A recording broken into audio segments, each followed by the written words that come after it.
Mars media நேயர்களுக்கும் அன்பர்களுக்கும் இந்த நாள் இனிய நாளாக அமைய எல்லாம் வல்ல இறைவனை பிரார்த்திக்கின்றோம். இந்த சேனல் உங்களுக்கு பிடிச்சிருந்தா மறக்காம சப்ஸ்கிரைப் பண்ணுங்க, ஷேர் பண்ணுங்க, லைக் பண்ணுங்க, கமெண்ட் பண்ணுங்க.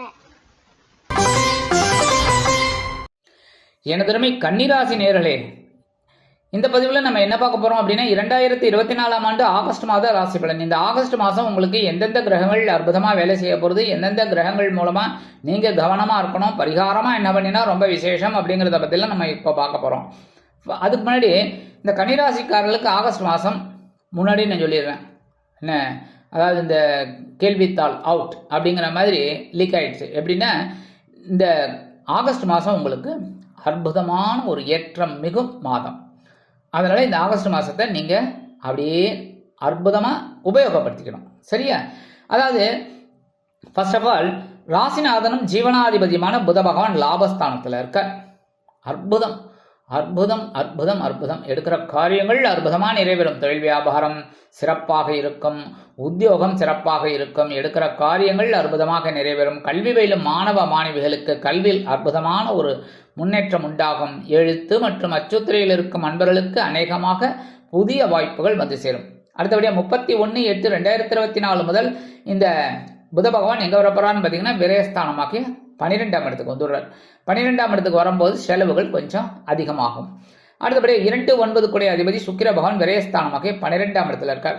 தனவாக்கு குடும்பஸ்தானாதிபதியும் பாக்கியாதிபதியுமான சுக்கிர பகவான் விரயஸ்தானத்தில் இருக்கிறதுனால சுப செலவுகள் வந்து சேரும்.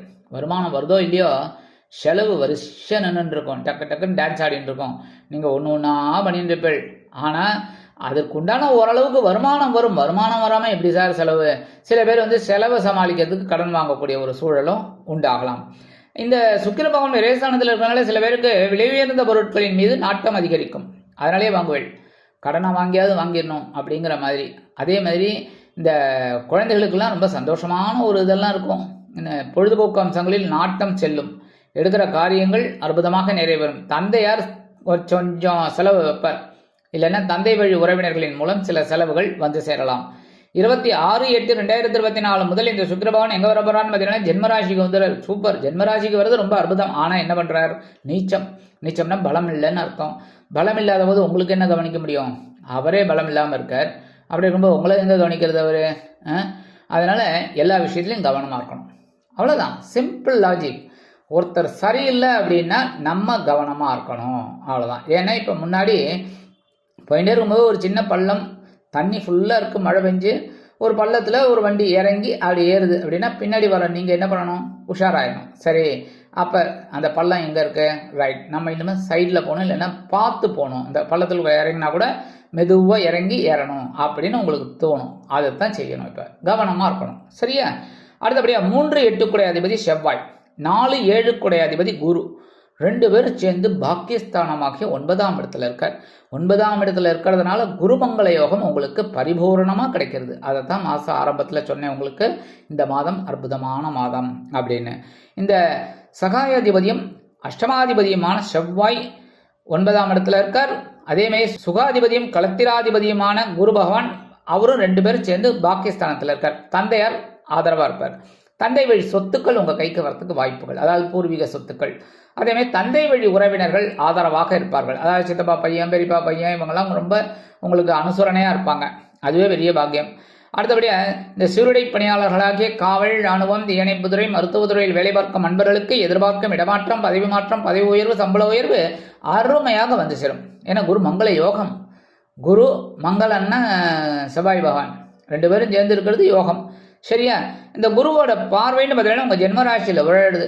அதனாலே தைரியமாக இருக்கேள், சந்தோஷமாக இருக்கேள், அப்படியே இருங்கோ, கீப் இட் அப். அதெல்லாம் ஏன் நம்ம அவாய்ட் பண்ணணும் சொல்லுங்கள்? இந்த கிரகம் அங்கே இருக்குது, இந்த கிரகம் இங்கே இருக்குன்னு போட்டு நம்ம மனசை போட்டு குழப்பறதை விட அந்தந்த கிரகங்கள் அங்கங்கேயே இருக்கட்டும், நீங்கள் சந்தோஷமாக இருங்கோ, சரியா? அடுத்தபடியாக 5ஆம் பார்வை உங்களோட சகாயஸ்தானத்தில் விளையாடுது. உங்களோட முயற்சிகள் பலிதமாகும். ஏன்னா அதே சகாயஸ்தானத்தில் சனீஸ்வர பகவானோட 10ஆவது பார்வையும் விளையாடுது. அதனால கவனமாக இருக்கணும். இருந்தாலும் உங்களுக்கு உடன்பிறப்புகள் அனுகூலமாக இருப்பாங்க. உங்களோட முயற்சிகள் பலிதமாகும். அடுத்தபடியாக 9ஆம் பார்வை உங்களோட பஞ்சமஸ்தானத்தில் விழுறதுனால குழந்தைகளின் மூலம் ஒரு சந்தோஷம் இருக்குது. குழந்தைகளுக்காக சில வேலைகள்லாம் செஞ்சீங்க, அந்த வேலைகள்லாம் அற்புதமாக நடக்கிறதுனால உங்களுக்கு மனசில் இருந்த கவலைகள்லாம் போகும். அதே சமயம் குழந்தைகளின் திருமணத்திற்காக நீங்கள் சில முக்கியமான முன்னேற்பாடுகளை செய்து கொள்வீர்கள். அடுத்தபடியாக 26/8/2024 முதல் இப்போ தாங்க வருது பாயிண்ட்டு. 26/8/2024 முதல் செவ்வாய் பகவான் 3-8 கூட அதிபதி செவ்வாய் எங்கே வராருன்னு பார்த்தீங்கன்னா ஜீவனஸ்தானமாகிய 10ஆம் இடத்துக்கு வந்துடுறார். 10ஆம் இடத்துல திக்பலம் அடைஞ்சு உங்களுக்கு பெரிய பெரிய மாற்றத்தை கொடுக்க போகிறார். என்னிலேருந்து ஆகஸ்ட் 26 பெரிய பாக்கியங்கள் உங்களை தேடி வரப்போகிறது. எப்படி? உத்தியோகத்தில் நீங்கள் கடுமையாக பாடுபடணும். அதாவது முன்னை விட இப்போ உங்களால் என்ன பண்ண முடியுமோ அதெல்லாம் பண்ணணும். சரியா? அப்போ தான் ரொம்ப நல்லது. அதேமாரி தொழில் வியாபாரத்தில் இருக்கிறவாள்லாம் முக்கால்வாசி கன்னிராசி அன்பர்கள் தொழில் வியாபாரத்தில் இருப்பேன். ஏன்னா உங்களுக்கெல்லாம் புத்தி கூர்மை அதிகம். ஏன்னா ராசிநாதன் புத பகவான் அப்படிங்கிறதுனால உங்களுக்கு கொஞ்சம் எல்லா விஷயத்துலையும் யோசனை பண்ணி செய்வீங்க. அதனால் இந்த தொழில் வியாபாரத்தில் இருக்கிறவங்கெல்லாம் ரொம்ப அக்கறையோடு வேலை செஞ்சீங்க அப்படின்னா கண்டிப்பாக உங்களுக்கு ஒரு பாக்கியங்கள் உண்டாகும். அடுத்தபடியாக விரையாதிபதி சூரிய பகவான் லாபஸ்தானத்தில் இருக்கார். அடிதூள். அதாவது அவர் தான் விரையாதிபதி, ஆனால் இருக்கிற இடம் லாபம். உத்தியோகத்தில் முன்னேற்றத்தை கொடுத்துட்டு இருக்கார், இன்னும் கொடுப்பார். அதேமாதிரி தொழில் வியாபாரத்தில் லாபத்தை கொடுத்துட்டு இருக்கார், இன்னும் கொடுப்பார். அந்த மாதிரி தான் இருக்குது. 16ஆம் தேதி வரைக்கும் லாபஸ்தானத்தில் தான் இருக்கார். அதனால் அற்புதமான ஒரு முன்னேற்றம் உங்களை தேடி வரும். அதேமாரி சில பேருக்கு பார்த்தீங்கன்னா இந்த வீடு மனை வாகனம் இதெல்லாம் வாங்குற ஒரு யோகம் உண்டாகும். நிறைய பேருக்கு வாகனத்தை அப்படி கொடுத்துட்டு வேற நல்ல வாகனம் வாங்கலாம் அப்படிங்கிற எண்ணமெல்லாம் உண்டாகும். அதெல்லாம் நீங்கள் பண்ணிக்கலாம் தாராளமாக. அதேமாரி இடமாற்றம் தேடி நீங்கள் அலைஞ்சிட்டு இருக்கிற காலமெல்லாம் போச்சு. நல்ல வீடு உங்களுக்கு அமையும். வாடகைக்கோ இல்லை சொந்தமாகவோ எப்படி ட்ரை பண்ணிட்டு இருக்கீங்களோ அது கண்டிப்பாக கிடைக்கும். 17/8/2024 முதல் இந்த சூரிய பகவான் எங்கே வரப்போறான்னு பார்த்தீங்கன்னா விரயஸ்தானமாக 12ஆம் இடத்துல ஆட்சி அமைச்சு சஞ்சாரம் பண்ணுறார். விரையாதிபதி விரயஸ்தானத்தில் இருக்கார். இனிமேல் செலவுகள் தான் வரிசையாக வரும். சுபகாரிய செலவுகள், மருத்துவ செலவுகள், குழந்தைகளோட கல்வி செலவுகள், எதிர்பாராத சில செலவுகள் இந்த மாதிரிலாம் வரத்துக்கு வாய்ப்புகள் இருக்குங்க.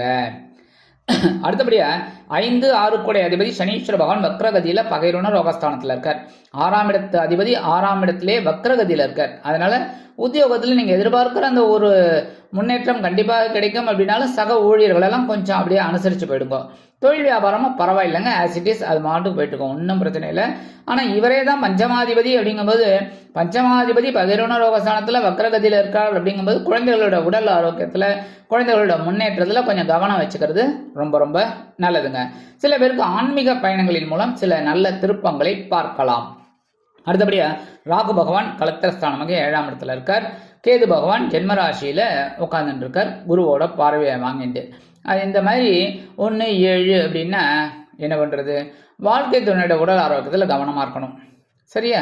அதேமாரி நண்பர்கள், இந்த கூட்டாளிகள், தொழில் வியாபாரத்தில் கூட்டாளிகள், அடுத்தபடியாக உத்தியோகத்தில் சக ஊழியர்கள், இவாளெல்லாம் அனுசரித்து போகிறது ரொம்ப ரொம்ப நல்லது. இந்த வெளியூர் அல்லது வெளிநாடு போய் படிக்கணும், உத்தியோகம் பார்க்கணும்னு நினைக்கிற குழந்தைகள் சின்ன பரிகாரத்தை பண்ணிவிட்டு அதுக்கப்புறம் ட்ரை பண்ணலாம். கண்டிப்பாக நல்லபடியாக அமையும். என்ன பரிகாரங்கிறல? பிள்ளையாரை வழிபாடு பண்ணுங்க, துர்க்கை அம்மனை வழிபாடு பண்ணுங்க. கண்டிப்பாக இதை பண்ணிவிட்டு அந்த பேப்பர்லாம் மூவ் பண்ணுங்க. கண்டிப்பாக உங்களுக்கு ஒரு சக்ஸஸ்ஃபுல் அமையும். அடுத்தபடியாக சில பேருக்கு பார்த்தீங்கன்னா யோசனையிலேயே இருக்கீங்க, அதாவது திங்கிங்னு சொல்லுவாங்க. அந்த திங்கிங்லேயே இருக்கீங்க. என்னடா இது இப்படி பண்ணினா நல்லா போகுமா, இப்படி பண்ணினா நல்லா இருக்குமா அப்படின்னு அந்த திங்கிங்லாம் ஓரமாக வச்சுட்டு செயலில் வாங்க. சரியா? அதாவது எப்போவுமே செயல்பாடு திருப்திகரமாக இருந்தால் வெற்றிகள் நம்மை தேடி வரும். சரியா? அதனால் செயல்பாடுகளில் நீங்கள் அக்கறை செலுத்துங்கள். இந்த மாதிரி பண்ணினாலே உங்களுக்கு சந்தோஷம் கண்டிப்பாக இருக்கும். கேது பகவான் ஜென்மராசியில் இருக்கிறதுனால உடல் ஆரோக்கியத்தில் கொஞ்சம் கவனம் எடுத்துக்கோங்க. ஏன்னா சில பேருக்கு கால் வலி கை வலி அதெல்லாம் இருக்குது. அதெல்லாம் கொஞ்சம் உடம்பை பார்த்துக்கிறது ரொம்ப நல்லது. அதாவது சரியான மருத்துவ செலவு இருந்துன்னா அதை கரெக்டாக எடுத்துக்கோங்க, அது ஒன்றும் தப்பு கிடையாது. சரியா? அடுத்தபடியாக பரிகாரமாக என்ன பண்ணினா ரொம்ப விசேஷம் அப்படின்னு பார்த்தீங்கன்னா, நீங்கள் ஆஸ் யூஷுவல் நான் சொல்கிறது தான், புற்றுக்கோயில் கண்டிப்பாக போயிட்டு வரணும். செவ்வாய்க்கிழமை, வெள்ளிக்கிழமை, ஞாயிற்றுக்கிழமை 3 நாளும் போகிறது ரொம்ப ரொம்ப விசேஷம். சரி, போக முடியாத பட்சத்தில் அட்லீஸ்ட் ஒரு நாள் போயிட்டு வாங்க. உங்களுக்கு எது முடியுறதோ போங்க. அதாவது செவ்வாய்க்கிழமை தான் போகணும் அப்படிங்கிறதெல்லாம் கிடையாது. அடுத்தது வெள்ளிக்கிழமை வரையில போயிட்டு வாங்க, அடுத்து ஞாயிற்றுக்கிழமை வரையில போயிட்டு வாங்க, பரவாயில்ல. இந்த செவ்வாய்க்கிழமை, வெள்ளிக்கிழமை, ஞாயிற்றுக்கிழமை 3 நாள் போகிறது ரொம்ப ரொம்ப விசேஷமான பலன்களை உங்களுக்கு கண்டிப்பாக கொடுக்கும். அதே சமயம் உங்களோட மனசில் இருக்கிற இந்த குறைகள்லாம் கண்டிப்பாக குறையும். சரி, புது கோயிலில் போயிட்டு என்ன பண்ணுறது அப்படின்னு கேட்கலாம். என்ன போயிட்டு அங்கே இருக்கிற நாகர் வழிபாடு பண்ணுங்கோ. 2 நாகம் சேர்ந்தபடி இருக்கும் பார்த்துருக்கல, அந்த நாகர் வழிபாடு பண்ணுங்கோ. பண்ணிட்டு அங்கே ஒரு கற்பூரத்தை ஏற்றி வைங்கோ. ஒன்றும் இது இல்லை, யாரும் ஒன்றும் சொல்ல மாட்டா. அதை பண்ணுங்க. பண்ணிட்டு பக்கத்துலேயே அம்பாள் இருப்பா. கண்டிப்பாக அம்மன் இல்லாத புற்றுக்கோயில் இருக்காது. அதனால அம்பாளை வழிபாடு பண்ணுங்க. அம்பாளை வழிபாடு பண்ண உங்கள் மனசில் இருக்கிற கவலைகள் கண்டிப்பாக குறையும். அம்பாளோட முகத்தை பாருங்க. பார்த்தாலே உங்களுக்கு திவ்யமான ஒரு முன்னேற்றம் கண்டிப்பாக வந்து சேரும். அடுத்தபடியாக நவ கிரகங்களில் உள்ள சனீஸ்வர பகவானிற்கு சனிக்கிழமைகளில் எல் தீபம் ஏற்றி வழிபாடு பண்ணுங்க. ஆக இந்த சிறு பரிகாரங்களின் மூலம் 2024ஆம் ஆண்டு ஆகஸ்ட் மாதம் உங்களுக்கு அற்புதமான ஏற்றம் தரும், மாற்றம் தரும், இனிமைகளை அள்ளித்தரும் மாதமாக அமையும் என்று கூறி விடைபெறுகிறேன். நன்றி, வணக்கம். மீண்டும் ஒரு அருமையான பதிவில் நான் உங்களை மனமகிழ்ச்சியோடு சந்திக்கிறேன். வாழ்த்துக்கள். வாழ்க வளமுடன். இந்த சேனல் உங்களுக்கு பிடிச்சிருந்தா மறக்காம சப்ஸ்கிரைப் பண்ணுங்க, லைக் பண்ணுங்க, ஷேர் பண்ணுங்க.